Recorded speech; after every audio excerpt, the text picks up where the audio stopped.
Hello students, welcome back to the channel. आज देखेंगे maths class 8th का chapter 5 number play. Figure it out के question है page number 122 पे, जिसका क्वेश्चन नंबर 1 है the sum of 4 consecutive number is 34। What are these numbers. 4 consecutive numbers का हमें सम दे रखा है, कितना 34 दे रखा है। हमें क्या फाइंड करने हैं, नंबर्स फाइंड करने हैं। तो इसका सोल्यूशन देख लेते हैं। तो सबसे पहले देख लेते हैं कॉन्जिक्यूटिव नंबर्स कौन से होते हैं। कॉन्जिक्यूटिव का मतलब होता है लगातार। दैट मीन्स अगर पहला नंबर हमारा 5 है तो दूसरा 6 होगा, फिर तीसरा 7 होगा। इसी तरह से लगातार वाले नंबर्स को हम कॉन्जिक्यूटिव नंबर्स बोलते हैं। तो अब हमें इसमें ये नहीं बताया कि जो हमारा पहला नंबर है वो कौन सा है, तो हम लेट कर लेते हैं। लेट फर्स्ट नंबर हमारा क्या लेट कर लिया हमने, x लेट कर लिया। तो सेकंड नंबर हमारा क्या होगा, x प्लस 1। उसके बाद थर्ड नंबर हमारा क्या होगा, x प्लस 2, क्योंकि 1 1 प्लस होता जाएगा। उसके बाद फोर्थ जो नंबर होगा वो हमारा कितना होगा, x प्लस 3। उसके बाद क्वेश्चन में क्या कहा है कि चारों नंबर्स का जो सम है वो कितना है, 34 है। तो चारों ही नंबर्स को प्लस कर लेते हैं, x फिर x प्लस 1, नेक्स्ट है x प्लस 2 और फिर उसके बाद x प्लस 3। चारों नंबर का सम कितना है, 34। तो अब x को प्लस कर लेते हैं। सबसे पहले x को प्लस करेंगे तो x कितने टाइम्स है, यहाँ पे 4 टाइम्स है, तो ये हमारा 4x हो जाएगा। फिर नंबर्स को प्लस करेंगे तो 2 1 3, 3 में 3 प्लस करेंगे 6 इक्वल टू 34। अब ये प्लस का 6 इधर आएगा तो माइनस का 6, तो 4x as it is equal to 34 minus 6। तो यहाँ पे हमारा कितना बचेगा, 28। अब ये 4 इसके मल्टीप्लाई में है तो इधर आ जाएगा डिवाइड में। तो x equal to 28 divide by 4, 4 7 ज़ा 28। तो x की वैल्यू हमारी 7 आई है, तो फर्स्ट नंबर हमारा क्या हो जाएगा, 7। तो फर्स्ट नंबर हमारा हो जाएगा 7। उसके बाद सेकंड नंबर हमारा क्या हो जाएगा, 7 प्लस 1 8, फिर उसके बाद 7 प्लस 2 9, 7 प्लस 3 10। तो चारों ही नंबर्स हमारे क्या हो जाएंगे, 7 8 9 10। सॉरी, यहाँ पे फर्स्ट नहीं आएगा, नंबर्स आएगा। नंबर्स हमें कौन से मिले हैं, 7 8 9 10। अब नेक्स्ट क्वेश्चन नंबर 2 है suppose p is the greatest of 5 consecutive numbers, describe other 4 numbers in terms of p। इस क्वेश्चन में हमें क्या गिवन में है कि 5 कॉन्जिक्यूटिव नंबर्स हैं, जिसमें जो सबसे ग्रेटेस्ट नंबर है ना वो हमारा p है।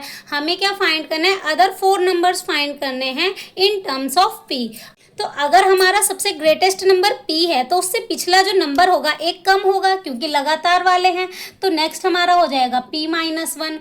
उसके बाद नेक्स्ट उसका अगला क्या होगा, p माइनस 2 और नेक्स्ट क्या होगा, p minus 3 and p minus 4। तो नेक्स्ट हमारे 4 नंबर्स क्या आ गए, p minus 1, p minus 2, p minus 3, p minus 4। हमें 4 नंबर्स फाइंड करने थे इन टर्म्स ऑफ पाई, तो वो हमारे फाइंड हो गए। तो सेकंड क्वेश्चन भी हमारा हो जाता है कंप्लीट। अब नेक्स्ट क्वेश्चन नंबर 3 है। इस क्वेश्चन में हमें कुछ स्टेटमेंट दी हुई हैं, हमें बताना है कि वो ऑलवेज ट्रू होंगी या फिर समटाइम ट्रू या फिर never true. Explain your answer. तो फर्स्ट स्टेटमेंट हमें दी हुई है the sum of 2 even number is a multiple of 3। क्या 2 इवन नंबर का जो सम है वो 3 का मल्टीपल होगा। तो एग्जाम्पल से समझ लेते हैं। हमने 2 इवन नंबर्स लिए, पहला 2 एंड 4, इनका जो सम है वो क्या है, 6 है। तो 6 तो हमारा 3 का मल्टीपल होता है। उसके बाद नेक्स्ट हमने नंबर 10 प्लस 2, 10 प्लस 2 12, ये भी हमारा 3 का मल्टीपल होता है। तो यहाँ तो हमारा ये सही आ रहा है। उसके बाद अगला एग्जांपल हमने देखा 6 प्लस 4। अब इनका जो सम है वो तो हमारा 3 का मल्टीपल नहीं बन रहा। दैट मीन्स इसका आंसर जो आएगा वो क्या आएगा, समटाइम्स ट्रू, क्योंकि यहाँ तो हमारा 3 का मल्टीपल बन रहा है बट यहाँ पे ये हमारा 3 का मल्टीपल नहीं बन रहा है। तो इसका आंसर हमारा आ जाएगा समटाइम ट्रू। अब नेक्स्ट सेकंड स्टेटमेंट है if a number is not divisible by 18 then it is also not divisible by 9। क्या कोई नंबर 18 से डिविजिबल नहीं होगा तो वह 9 से भी डिविजिबल नहीं होगा। तो एग्जांपल से समझ लेते हैं। पहला नंबर हमने लिया 35, जो हमारा 18 से डिविजिबल नहीं होता है। तो ये हमारा नंबर जो है वो 9 से भी डिविजिबल नहीं हो रहा। यहाँ तो ये हमारा सही आ रहा है। उसके बाद हमने नेक्स्ट नंबर लिया 27, 27 हमारा 18 से डिविजिबल नहीं होता, बट जो 27 है वो हमारा 9 से डिविजिबल होता है। 9 3 ज़ा 27।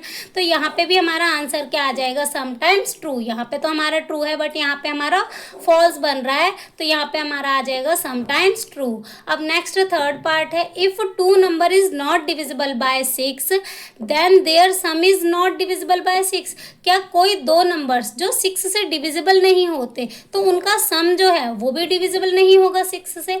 तो देख लेते हैं, हमने दो नंबर लिए 7 + 8 जो कि 6 से डिविजिबल नहीं होते, इनका सम किया तो हमारा क्या आया 15। ये भी हमारा 6 से डिविजिबल नहीं है, तो यहाँ तो हमारा ट्रू बन रहा है। अब यहाँ पे नेक्स्ट हमने नंबर लिया 8 + 10। 8 + 10 कितना होता है 18।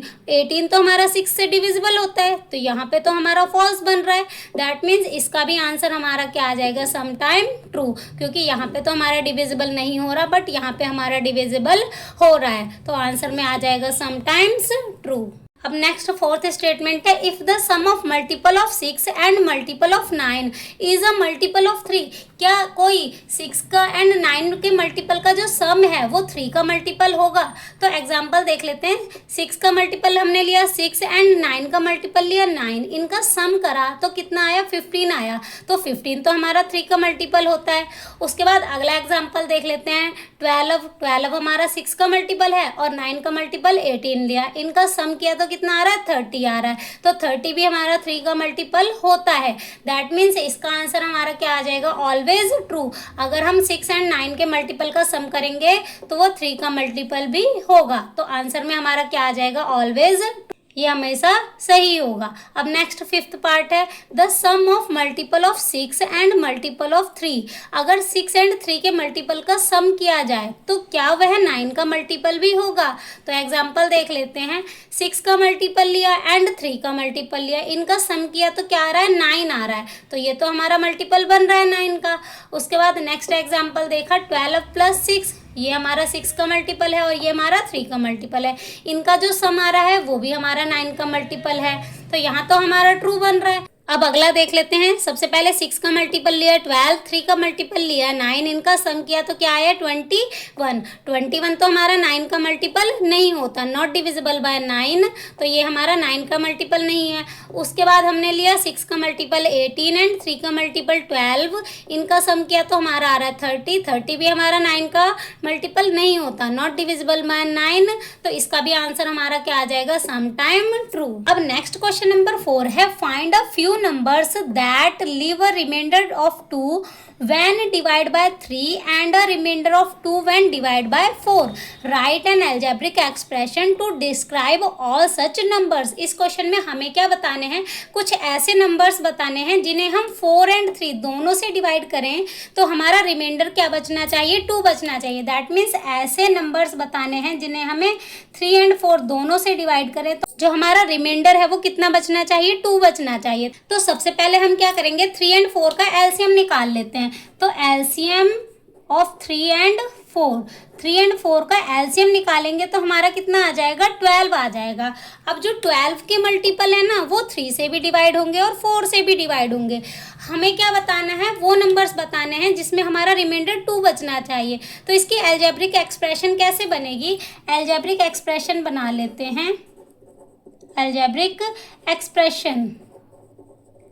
एक्सप्रेशन बनाएंगे तो जो मल्टीपल होंगे 12 के वो क्या होंगे 3 एंड 4 दोनों से डिवाइड होंगे, बट हमारा रिमाइंडर 2 भी बचना चाहिए तो प्लस कर लेंगे 2। तो ये हमारी क्या बन गई, अलजेब्रिक एक्सप्रेशन बन गई। अब देख लेते हैं हमें नंबर्स कैसे मिलेंगे।